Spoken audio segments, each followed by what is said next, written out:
Essayer de finir ce matin un peu l'introduction de ce livre qui permet de donner des bonnes définitions pour comprendre après les principes qui vont être enseignés dans le livre des Proverbes.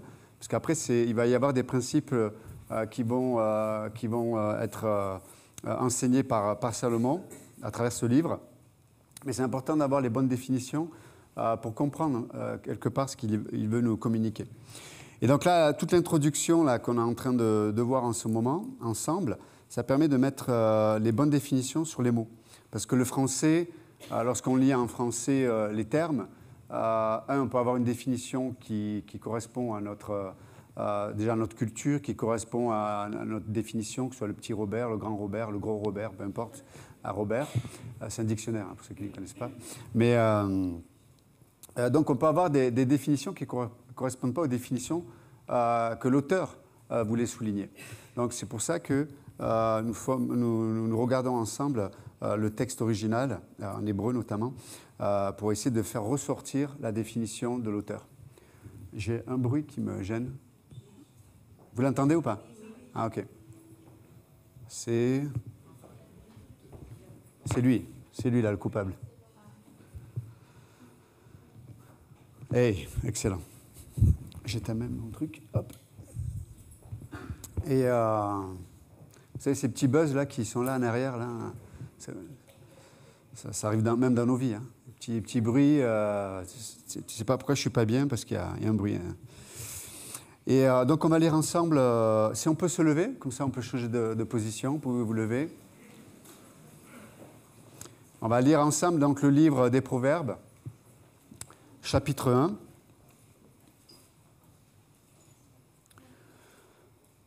Proverbe de Salomon, verset 1. Fils de David, roi d'Israël, pour connaître la sagesse et l'instruction, pour comprendre les paroles de l'intelligence, pour recevoir l'instruction du bon sens, la justice, l'équité et la droiture, pour donner aux simples de la prudence, au jeune homme de la connaissance et de la réflexion. Que le sage écoute, et il augmentera son savoir, et celui qui est intelligent acquérera l'art de se conduire. Pour comprendre un proverbe ou une sentence, les paroles des sages et leur énigme. Verset 7. La crainte de l'Éternel est le commencement de la connaissance. Les insensés méprisent la sagesse et l'instruction. Alléluia. Ouais, regardez, un ange qui est... Le timing était bien approprié. Si vous éteignez vos téléphones, je ne vois pas d'inconvénient. Vous pouvez éteindre vos téléphones. On va prier, Seigneur, ce culte. Merci encore de venir nous parler ce matin, de nous saisir par ton esprit, comme tu as déjà commencé à le faire à travers tout ce qu'on a reçu et entendu. Dans le nom de Jésus, nous prions. Amen. Vous pouvez vous asseoir. Merci. Même si les anges s'invitent, on espère, gloire à Dieu. Et donc, nous, on va essayer de voir un peu le verset 6, le verset 7 ce matin.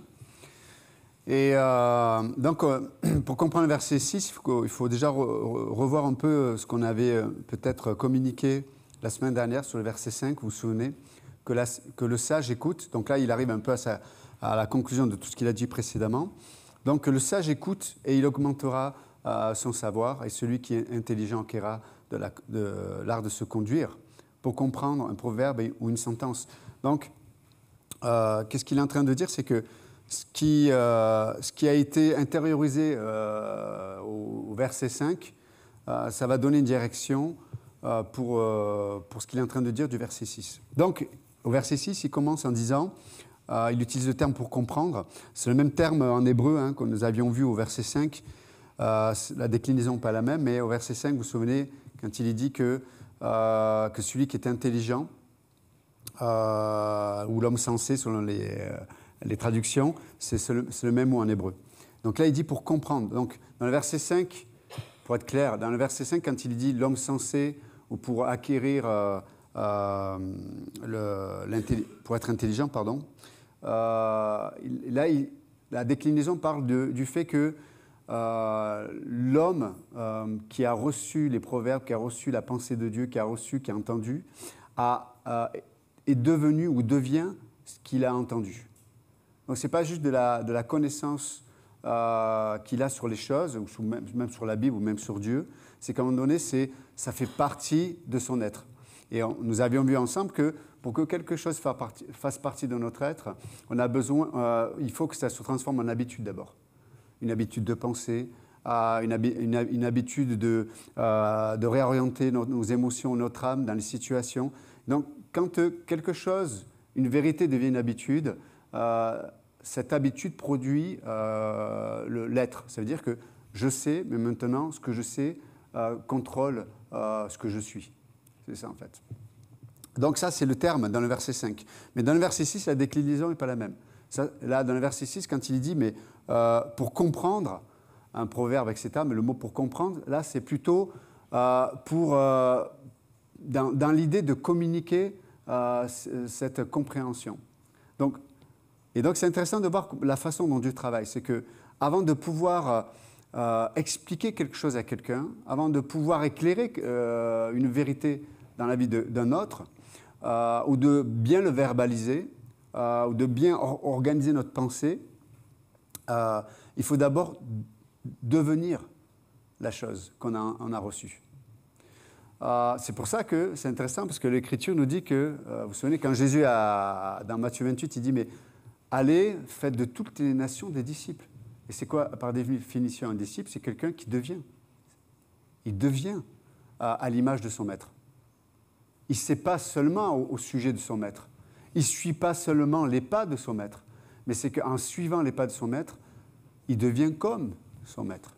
Et là, en l'occurrence, c'est ce qu'il nous dit. C'est que je ne peux pas communiquer une vérité, je ne peux pas parler d'amour, je ne peux pas parler de pardon, je ne peux pas parler du contrôle de soi, la maîtrise de soi, de la cravate en soi, de tout ça, si je ne deviens pas ce que je suis, ce que Dieu a révélé de sa vérité. Et encore une fois, ça ne peut pas transformer mon être si ça ne devient pas d'abord une habitude. Alors, il y a des habitudes qu'on arrive à mettre en place seul.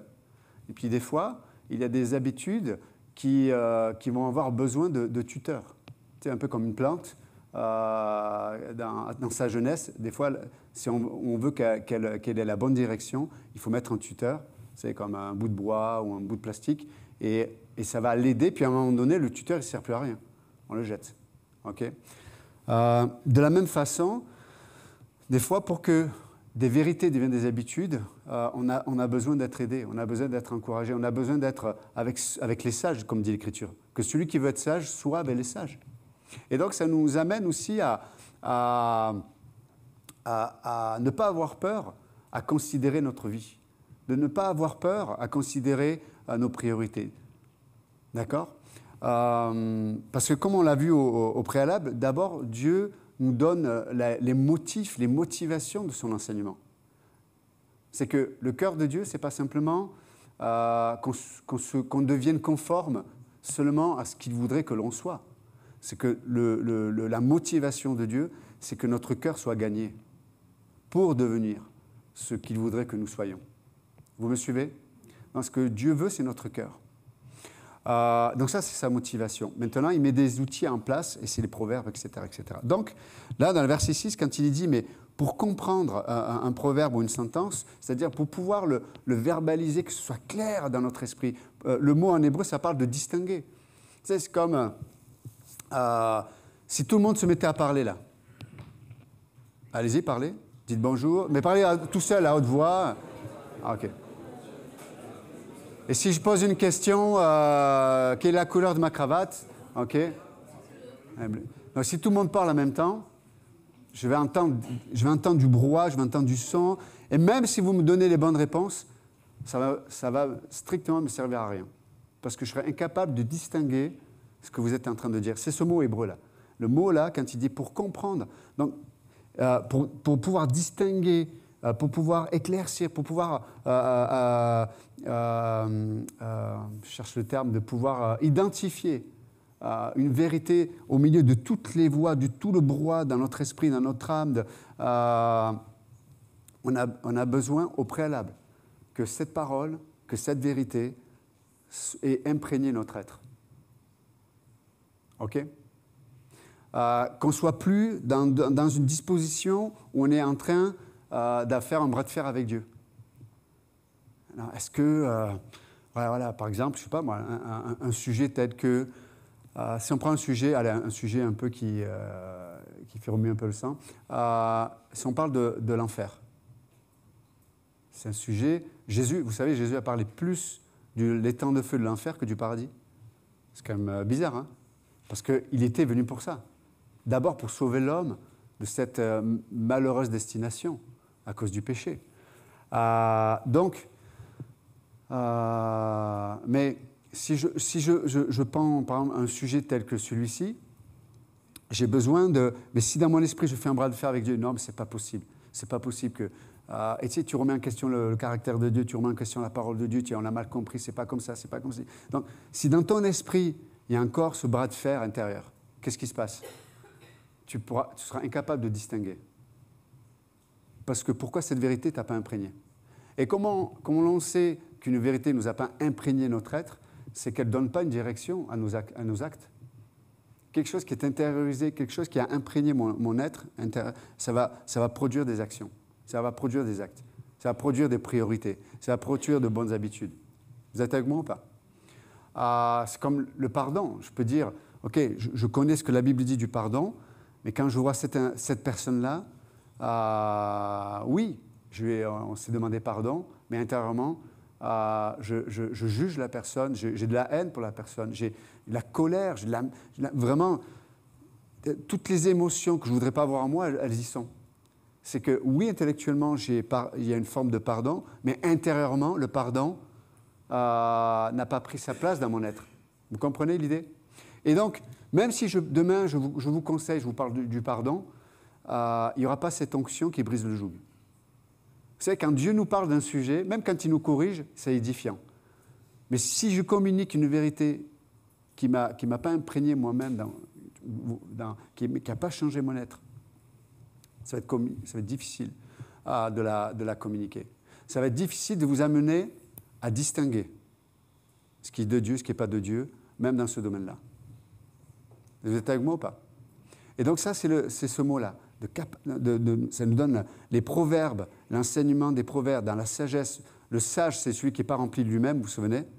Mais celui qui est sage et qui se laisse imprégner par la vérité, qui arrête à un moment donné d'amener sur la table des arguments, des raisonnements, des émotions, des blessures, mon passé, mon présent, mon futur. On amène tout ça sur la table tellement de façon récurrente que la vérité n'a pas de place. On n'est pas occupé avec la vérité. Si tu n'es pas occupé avec la vérité, elle ne pourra pas transformer ton cœur, c'est impossible. Et tu pourras parler tant que tu veux. Il y a des gens qui connaissent, des chrétiens qui sont de 20, 30, 40 ans chrétiens, ils connaissent les messages, ils connaissent les versets bibliques, vous savez. Mais les versets bibliques, ils ne les connaissent pas. Tu sais, quand le verset biblique vient dans l'oreille de la personne, il dit « Hey, je ne te connais pas. Toi, tu me connais, moi, je ne te connais pas. » C'est comme Jésus, les gens qui viennent voir Jésus disant « Ouais, on fait ceci en ton nom, on chasse les démons en ton nom, on prêche la bonne nouvelle en ton nom. » Il dit « Arrière de moi, je ne vous ai jamais connu. » Mais des fois, les versets, c'est une image, hein, les versets qu'on connaît par cœur, car Dieu a tant aimé le monde qu'il a donné son Fils unique afin qu'il croit en lui, ne périsse pas, qu'il ait la vie éternelle. Je peux le dire en anglais, en français, en arabe, je peux le dire, mais je ne vais jamais parler de l'Évangile. Tu ne le connais pas, ce verset. Dans le verset, il vient te voir et tu dis « Je ne te connais pas. » Hein? Toi, tu me connais, moi, je ne te connais pas. Donc là, l'idée, comprendre, là, c'est ça. C'est intérioriser. Je dis Seigneur. Et demander à Dieu de l'aide. Ce que je veux dire par là, c'est que Dieu n'est pas en train de nous dire fais avec tes muscles, au niveau de la volonté, de ton intelligence, avec tes muscles naturels, tu vas pouvoir intérioriser la parole de Dieu. Dieu ne nous demande pas ça. Il sait qu'on n'est pas capable. Il sait que, je reviens sur l'exemple du pardon, il sait que je ne suis pas capable de pardonner. Vous êtes avec moi ou pas? Parce que de dire j'ai pardonné quelqu'un, mais tu ne vois plus la personne, tu ne sais pas si tu as pardonné. Puis un jour, tu prends l'ascenseur, qui c'est qui rentre? La personne. Et là, intérieurement, tu te dis ah non, je n'ai pas pardonné. Hein? Donc le pardon, par exemple, si on prend le sujet du pardon, c'est tellement important Seigneur, aide-moi à ce que cette vérité du pardon pénètre mon être, pénètre mon cœur. Moi, je suis capable d'aller jusque-là. Mais en fait, la vérité derrière le pardon, c'est une immensité, un océan que je ne peux pas atteindre, que je ne peux pas porter. Vous voyez ? Et quand on ne demande pas de l'aide à Dieu, qu'est-ce qui se passe ? On va se culpabiliser. Pourquoi ? Parce que la vérité qui est censée nous libérer, elle va nous condamner. Vous êtes avec moi ou pas ? Et beaucoup de chrétiens aujourd'hui, ils essaient tellement d'obéir à Dieu avec leurs propres efforts, avec leurs propres capacités, que dans les domaines où ils voient leurs propres limitations, ils se condamnent. Ils se culpabilisent. Non, la vérité de Dieu, elle est là pour libérer. Donc oui, la vérité de Dieu va m'amener à une réalité intérieure qui va mettre la lumière sur mes propres limites. Mais c'est bon ça. Pourquoi ? Parce que c'est là où on va avoir, cette vérité qui révèle mes propres limites va me mener à une réalité qu'on appelle l'humilité. L'humilité. Je ne sais pas ce que c'est l'humilité, mais je sais que la parole de Dieu m'amène à l'humilité. Les situations dans lesquelles Dieu me place m'amènent à l'humilité. Donc le pardon, là, j'y arrive pas. Je suis face à mes propres limites. Et là, je fléchis les genoux, dis Seigneur, sauve-moi, révèle-moi, touche-moi, brise-moi, fais ce qui est nécessaire dans mon cœur pour que ton pardon puisse se répandre dans mon être, dans mon cœur. Vous comprenez l'idée ? C'est ce que ce mot signifie. Comprendre. Bein, en hébreu. Et lorsque tu vas parler du pardon à quelqu'un qui doit pardonner, tu ne vas pas lui faire la morale. Parce que moi, ce qui m'énerve un peu des fois, dans ma vie, mais dans l'église même, il y a des gens qui connaissent. Il y a un frère, une sœur qui passe une situation, et puis il y a monsieur, madame, la morale qui arrive. C'est insupportable. Je veux dire, c'est insupportable. On est, dans l'église, on n'est pas là pour faire, on n'est pas on n'est pas là pour faire la morale aux autres. On n'est pas là pour faire la morale aux autres. Et des fois, on se croit être à notre place, parce que nous, on a l'impression d'avoir pardonné, par exemple. Moi, j'ai cette situation en tête, voilà, ça me qualifie pour faire la morale aux autres. Mais si tu es vraiment qualifié pour faire la morale aux autres, je sais qu'on ne pense pas comme ça. Des fois, on veut le faire avec une bonne disposition, on veut le faire avec sincérité, on veut le faire pour faire du bien aux autres. Mais si le pardon, la vérité du pardon ne t'a pas mené dans le process dont je vous ai parlé là, le brisement, la supplication devant Dieu, l'humilité de dire Seigneur, en fait, j'ai rien ni dans mes mains, dans mes poches, dans mon cœur, dans mes pensées, dans mes capacités, j'ai rien pour vivre cette réalité. Je veux la recevoir de ta part. Si tu n'as pas vécu ce process-là, tu n'es pas apte à parler. Je suis désolé, tu n'es pas apte à parler. Et en général, quand tu es passé par ce processus, tu es disponible dans les mains de Dieu, mais tu n'es pas prompt à parler. Les gens qui sont prompts à parler, tu te souviens, Pasteur Dominique, c'est quand c'est quoi l'expression ? C'est celui qui en sait le moins qui en parle le plus. C'est vrai ? Et des fois, on est comme ça. Et du peu que l'on sait, on va faire une tartine. On va expliquer aux autres comment, machin, etc. Parce qu'on a de la théologie. J'ai fait 4 ans d'institut biblique, j'ai une maîtrise en théologie. Et la personne, tu lui parles, elle a un fardeau, elle a une difficulté, elle a une oppression, elle a quelque chose de... La vie n'est pas facile des fois. Et toi, tu viens, tu vas faire ta morale, et tu es content. Seigneur, merci de m'avoir utilisé. Non, tu as mis un fardeau sur la personne. Déjà, elle n'arrivait pas à nager, tu as enfoncé la tête sous l'eau. Et tu es content. Et tu es content, tu as fait ta BA. Donc, non, on n'est pas là pour faire la morale. On est là pour révéler la vérité qui nous rend libres. Vous savez, quand Jésus parlait, les gens le reconnaissaient, même ses détracteurs. Ils disaient, mais quand il parle, c'est pas comme les autres. Il parle avec autorité. Et c'est ce mot-là. Pour comprendre, pour distinguer.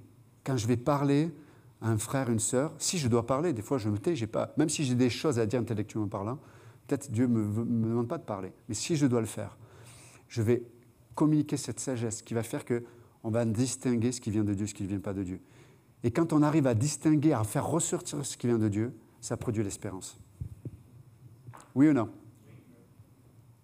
Et c'est ce dont on a besoin dans ce que l'on vit des fois. Des fois, on a l'impression d'être enfermé dans un vase clos. On se dit, mais il n'y a pas d'issue, quoi. Et puis, un mot, cette sagesse qui va être verbalisée, hop, ça produit l'espérance dans notre âme. Et là, quand tu as parlé, tu t'es effacé, c'est Christ, la parole de Dieu qui était intériorisée en toi, qui va faire le boulot. Vous voyez ce que je veux dire? Et ça, c'est vraiment la clé. Et donc ça, c'est le mot en hébreu qui parle de comprendre, hein, de verset 6. Pour comprendre un proverbe ou une sentence, je ne reviens pas sur la définition du proverbe, on l'a vu déjà plus haut. Et là, il parle d'un proverbe et d'une énigme aussi.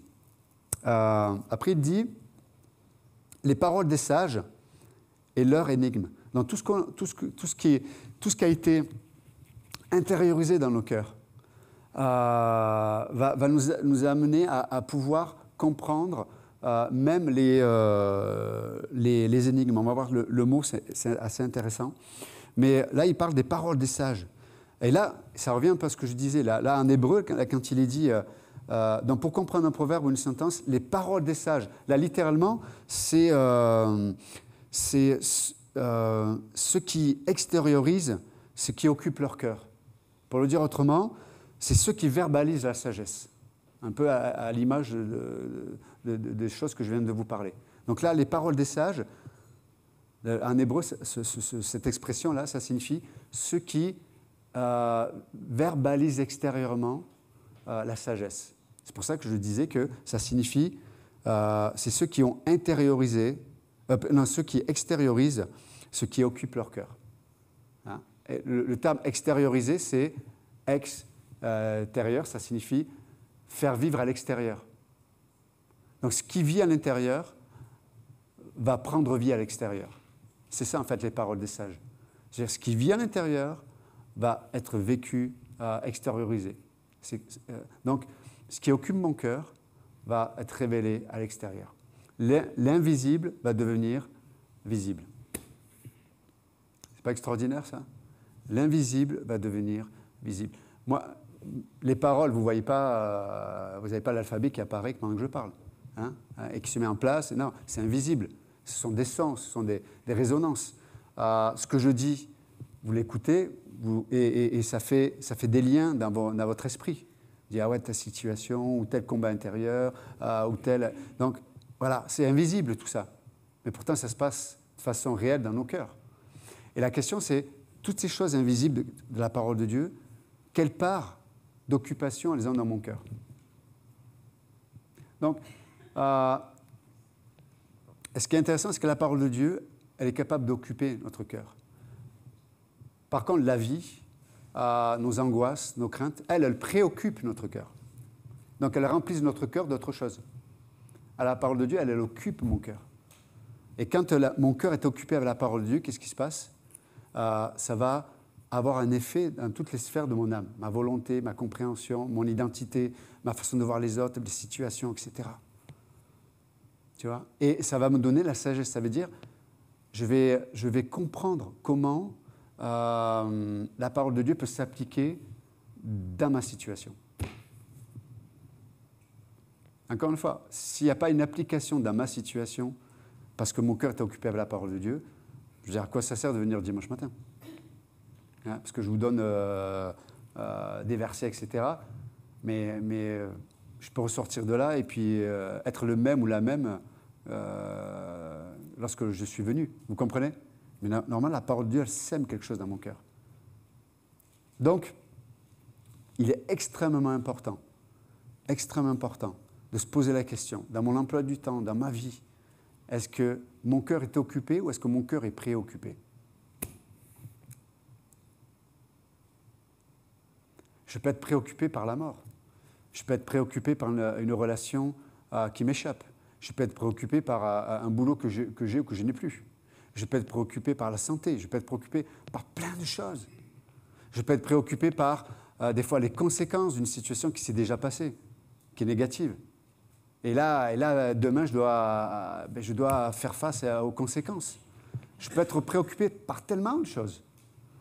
Mais là, l'Écriture nous dit quoi? Que les proverbes qui vont être intériorisés par les sages, donc ceux qui ne sont pas remplis d'eux-mêmes, qu'est-ce qui se passe? Ils vont occuper notre cœur. Et du coup, je vais pouvoir extérioriser ce qui occupe à l'intérieur de mon cœur. Donc ma question ce matin, que je me pose à moi-même, la question que tu devrais te poser à toi-même, est-ce que mon cœur est occupé avec la parole de Dieu? Est-ce que mon cœur est occupé par la supplication dont j'ai parlé tout à l'heure? Dis Seigneur, je veux... Parce qu'il y a tellement de chrétiens qui tournent en rond. Et ils tournent en rond, encore une fois, ils sont sincères, Dieu leur parle, il y a un mot, quand ils se rassemblent, il y a un mot que Dieu leur dit, mais ils tournent en rond. Pourquoi? Ils ne prennent pas la décision. Et des fois, un manque de décision, c'est un manque de brisement. Et vous vous souvenez, l'Écriture, Dieu s'engage en disant, Dieu est proche des cœurs brisés, des cœurs contrits. Et donc, il y a des chrétiens qui tournent en rond. 1 an, 2 ans, 10 ans, 20 ans, 30 ans, 40 ans. Tu les revois, tu leur reparles, ils sont toujours au même endroit. Ils sont toujours le même ou la même. Nous ne devrions pas rester les mêmes. Vous êtes avec moi ou pas? Nous ne devrions pas rester les mêmes. Nous devrions de plus en plus ressembler au Maître, ressembler à Christ. Mais qu'est-ce qui occupe mon cœur? Et donc ça, c'est le terme qui est utilisé. Après, il dit que les énigmes, ou discours profond, je ne sais pas comment c'est traduit dans votre Bible, mais littéralement, ça parle du fait que, quand il dit les paroles des sages et leur énigme, le mot et leur énigme, ça sous-entend, le mot énigme, ça parle de faire surgir les bonnes questions. De faire ressurgir, de faire apparaître les bonnes questions. Et d'ailleurs, vous avez remarqué, les sages en général, les gens qui sont remplis de la sagesse de Dieu, quand on est proche d'eux, quand on passe du temps avec eux, ils vont toujours poser des questions, je n'avais pas pensé. Ou alors la question que tu ne voulais pas entendre. Tu exposes une situation, tu dis, voilà, il y a ça, et... Pasteur Johan, cet homme, il est extraordinaire, il est magnifique, etc. Il ne manque plus que le cheval blanc, et purée, c'est... Oh. Et tu poses une question, juste une petite question. Au fait, il en est où dans ça? Il connaît Dieu? Non, mais...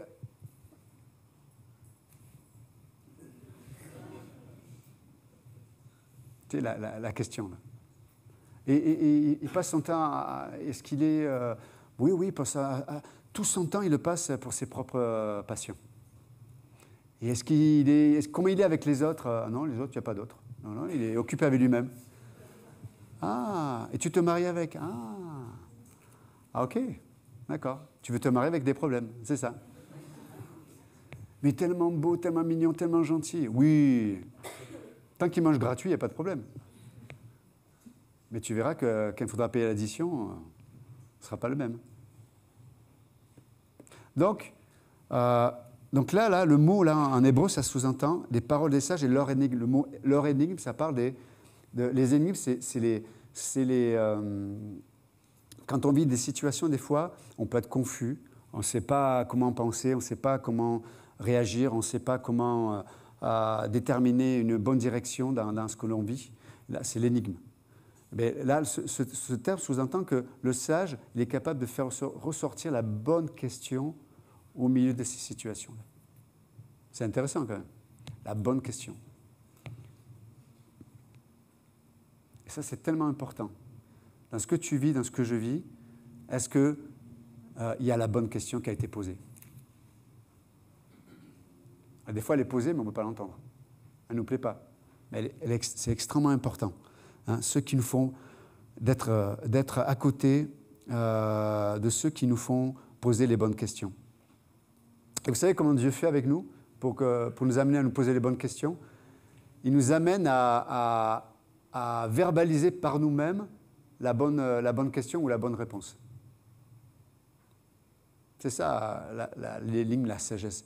Tu discutes avec quelqu'un, et le Saint-Esprit au milieu de nous, puis on discute, on échange, puis à un moment donné, tu vas être étonné de verbaliser, de mettre en lumière la bonne question ou la bonne réponse.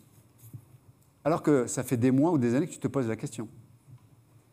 C'est extraordinaire. Et c'est ce que fait Dieu dans nos vies lorsque nos cœurs sont occupés avec la parole. Ça, c'est extraordinaire. Et donc, après, verset 7, on continue. Il dit, mais le commencement de la sagesse, c'est la crainte de l'Éternel, on l'avait vu.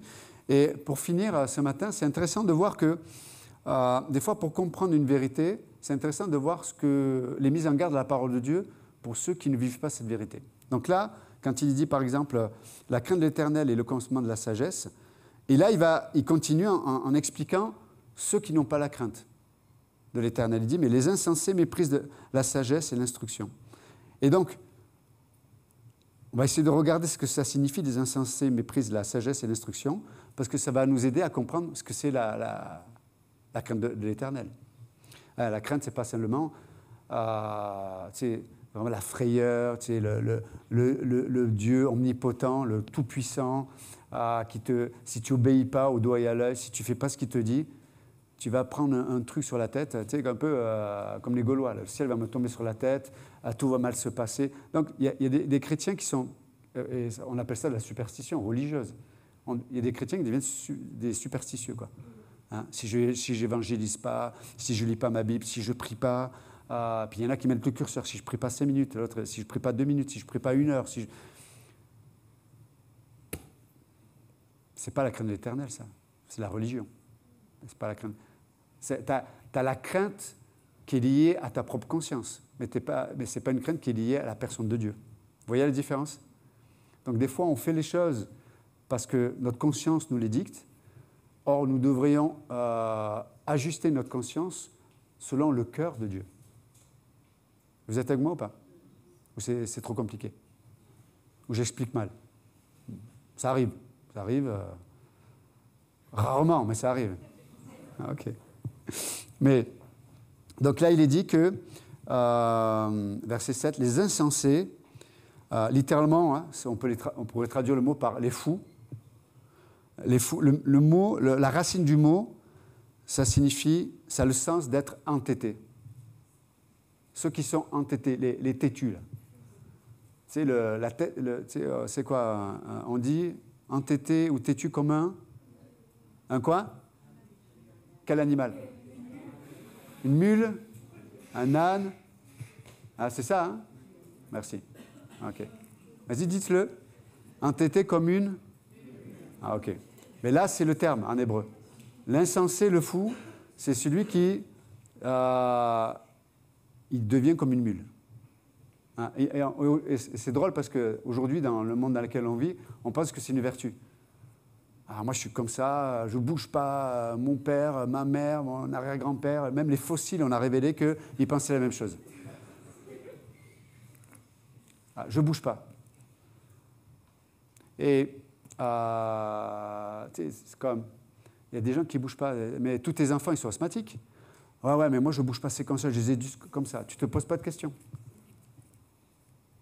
Hein? Non, je vous assure, des fois, il y a des mécanismes, même chez les enfants, qui révèlent l'entêtement des parents sur des choses qui ne sont pas, des fois, si importantes que ça. Et sur les choses importantes, ils sont absents, les parents. Bon, c'est une autre histoire. Non, mais donc c'est tellement, le fou, là, c'est celui qui est entêté. Il est têtu. Il ne bougerait pas. Et Dieu dit non. Le sage, à la différence du fou, ou plutôt celui qui a la crainte de l'Éternel, à la différence de l'insensé, c'est celui qui n'a pas peur d'être remis en question. Ah, mais si je remets en question, ça remet en question mon emploi du temps, ma vie, mes relations, mes priorités, mes engagements. Qu'est-ce que tu veux après? Qu'est-ce que tu veux? Qu'est-ce que tu veux réellement, en fait, pour ta propre vie? Donc là, le fou, c'est celui qui est entêté. Et je disais récemment à quelqu'un, je disais, le seul endroit où on a le droit au compromis, en un seul mot, sauf si tu te maries avec la mauvaise personne. Tu vas avoir le promis, mais... bon, bref. Mais le seul endroit où on peut faire des compromis, c'est dans le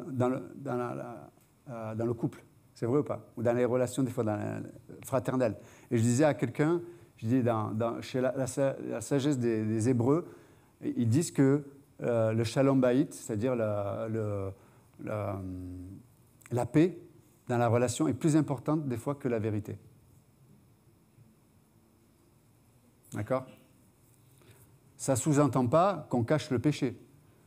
Pour garder la paix avec ma femme, je ne dis pas que je l'ai trompée avec les 10 secrétaires du boulot. Je ne parle pas de ça, hein. Je ne parle pas du péché. Hein. Mais je parle du fait que des fois, tout n'est pas bon à dire. Vous êtes avec moi ou pas? Parce que des fois, tu vas dire quelque chose à quelqu'un en te disant non, il faut être transparent, il faut être sincère, mais la personne n'a peut-être pas la capacité. Donc tu vas lui dire quelque chose et ce que tu vas dire qui est vrai, qui est sincère, ben, ça devient une occasion de chute pour la personne. Et elle va te maudire toute sa vie. Et dès que tu vas avoir une discussion, elle va ramener ça sur la table. Donc en agissant, il te semblait agir avec sagesse, tu as agi avec stupidité. D'accord? Donc, dans la sagesse hébraïque, il est dit que le shalom bayit, c'est-à-dire la paix, est plus importante des fois que la vérité. Et des fois, dans le couple, je vois, il y a surtout les hommes.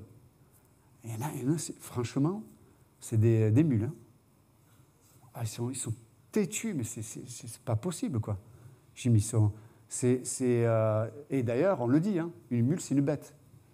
Et ils sont bêtes, hein. Vraiment, c'est terrible, quoi. Des compromis, un peu de douceur, de sagesse, de compréhension, tu sais, mais vous savez pourquoi souvent les hommes sont comme ça? Ils sont tellement désécurisés qu'ils sont obligés d'imposer leur autorité de façon naturelle.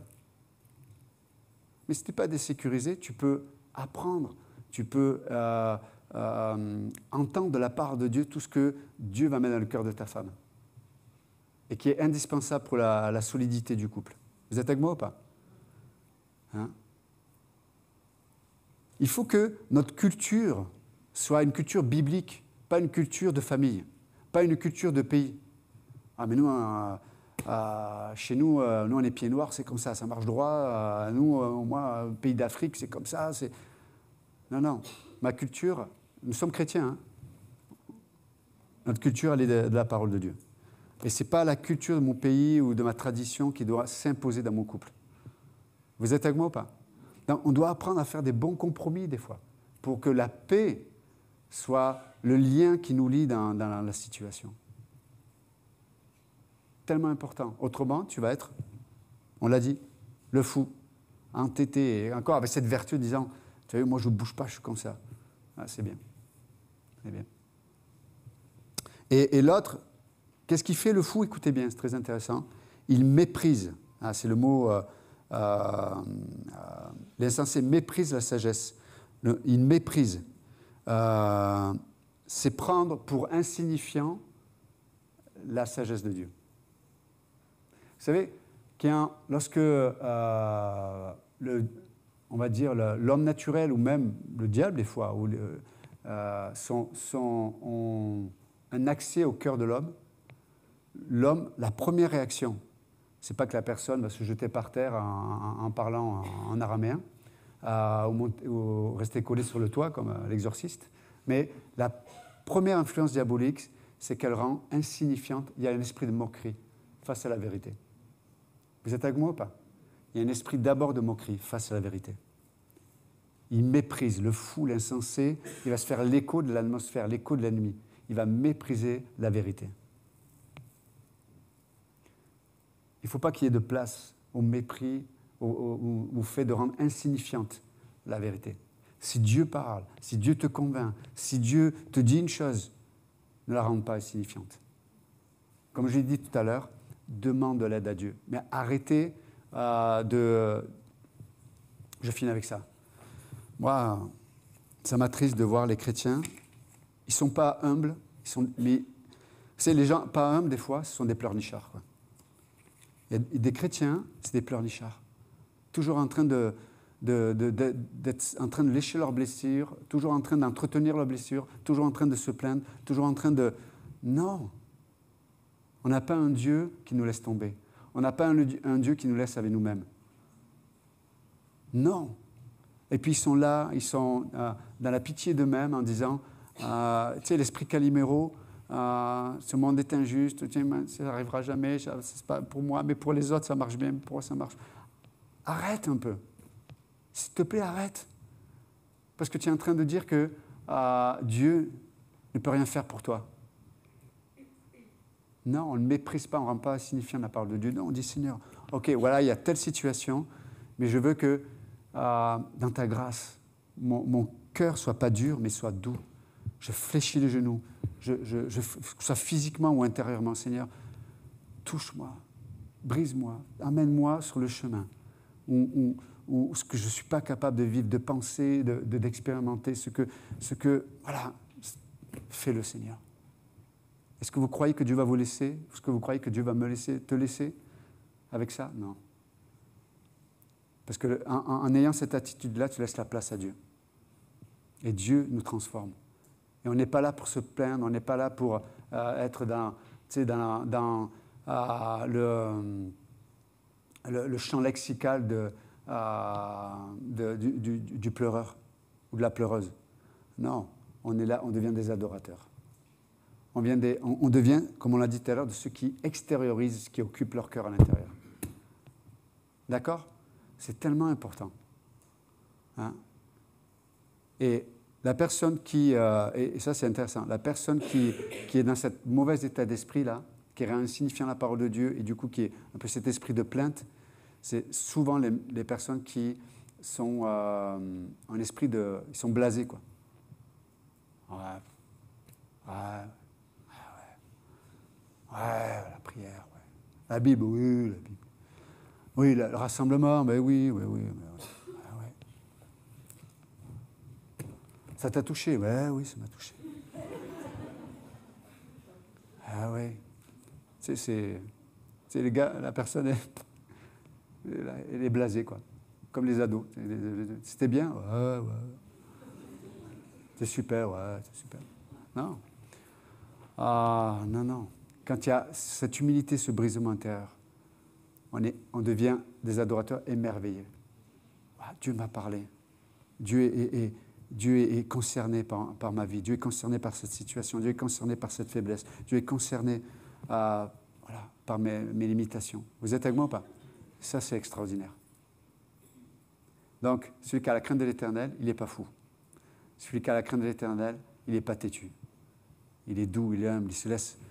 C'est modelé par les mains du Seigneur. Il n'est pas manipulable. Hein? Oh non. Par contre, il n'est pas têtu, mais il est convaincu. C'est pas pareil. Vous voyez? Et ça, c'est extraordinaire. Seigneur, merci encore ce matin pour ta parole. Voilà, ce qui venait de toi ce matin, que ça puisse faire un chemin dans nos cœurs. Merci Seigneur. Merci Seigneur parce qu'on réalise que naturellement, on est pas sage. Naturellement, on est confronté à nos limitations.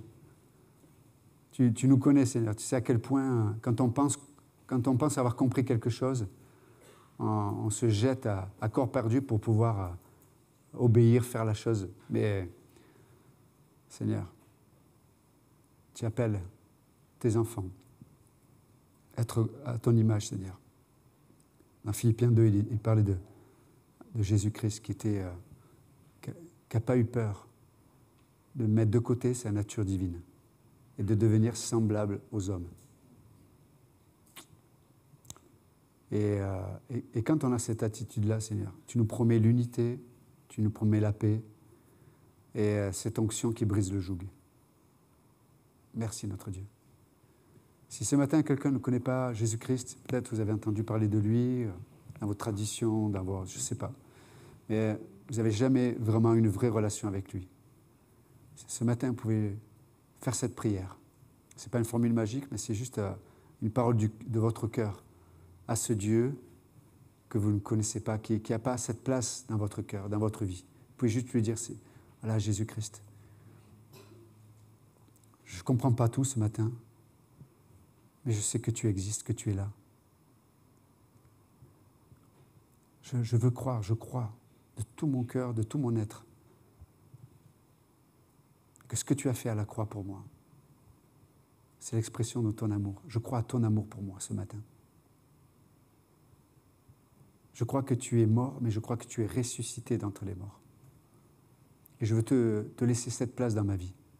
Viens dans mon cœur, sauve-moi ce matin. Je veux t'accueillir dans ma vie. Et si ce matin, quelqu'un a fait cette prière, peut-être avec ses propres mots, de dire « Jésus, sauve-moi, viens dans mon cœur, viens dans ma vie ». La Bible dit que celui qui croit et qui confesse de sa bouche et qui croit dans son cœur que Jésus-Christ est mort pour lui, pour elle, et qu'il est ressuscité, la Bible dit que cette personne devient enfant de Dieu. Non pas né de la chair et du sang, mais né de l'Esprit. Et si ce matin vous avez fait cette prière, vous avez fait cette démarche dans votre cœur, mais n'hésitez pas à venir peut-être en parler à la personne qui vous a invité, un membre de famille ou un pasteur ou quelqu'un dans l'église, afin qu'on puisse se réjouir, prier pour vous. Donc merci Seigneur encore pour ce qu'on a entendu ce matin. Sois élevé et glorifié. Dans le nom de Jésus, nous prions. Amen. Que Dieu vous bénisse.